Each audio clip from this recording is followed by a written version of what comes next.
Երևանը առաջիկայում տարածաշրջանի ամենահարմարավետ քաղաքը կդառնա, վստահ հայտարարում է հաշմանդամություն ունեցող անձանց խնդիրներով զբաղվող կազմակերպության նախագահը։ Հակոբ Աբրահամյանի լավատեսության հիմքը վերջին տարիներին մայրաքաղաքում կատարվող դրական փոփոխություններն են։ Քաղաքի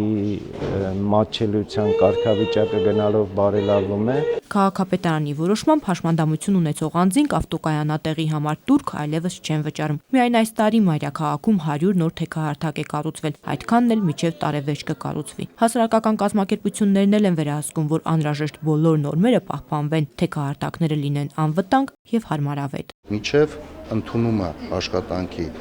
բոլոր հասարակական կազմակերպությունները իրենք չընդունեն, մենք վճարումները չենք կատարի։ Նախկինում կառուցված հանրային օբյեկտները հարմարեցվում են հենաշարժողական խնդիրներ ունեցող անձանց։ Նոր շինությունների նախագծերն էլ հաստատվում են միայն այն դեպքում, եթե նրանց անարգել տեղաշարժվելու պայմաններն են ապահովված։ Քաղաքապետարանի աջակցությամբ Փյունիկ հաշմանդամների միության շենքի հարակից տարածքն է ասֆալտապատվում։ Երևանյան ամառ ծրագրի շրջանակում արդեն երկրորդ տարին 50 երեխա ծնողների հետ ամառային ճամբար ծրագրին են մասնակցում։ Ծրագիրը շարունակական է լինելու, վստահեցնում է քաղաքապետը, առաջարկում հաջորդ տարի կրկնապատկել մասնակիցների թիվը։ Մարսելի քաղաքապետարանից Երևանին փոխանցված 180 անվասայլակները Փյունիկ հաշմանդամների միությունն է բաշխում։ Շատ լավ վիճակում էին սայլակները,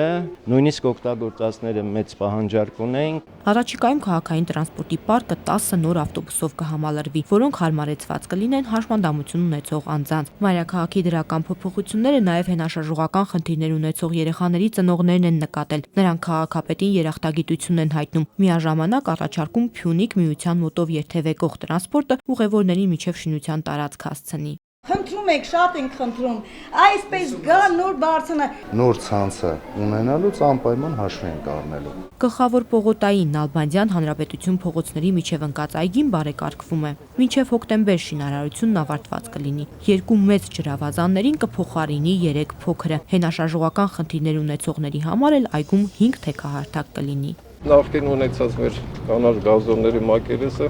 15-18% ուրեմն մակերեսը ավելացրել ենք։ Անմխիթար վիճակում էր գտնվում, անշուք վիճակում եւ մեր Երևանին վայել չէր։ Քաղաքապետարանի ուշադրության կենտրոնում նաև Օղակաձև զբոսայգին է։ Հիմա այն հիմնականում մասնավորին է պատկանում, սակայն քաղաքապետարանը մի քանի պահանջ է ներկայացրել։ Եթե իրենք այդ պահանջները չբավարարեն, այդ պայմանագրի կետերը չկատարեն, միանշանակ պայմանագրերը չեղյալ են կանելու եւ քաղաքապետարանը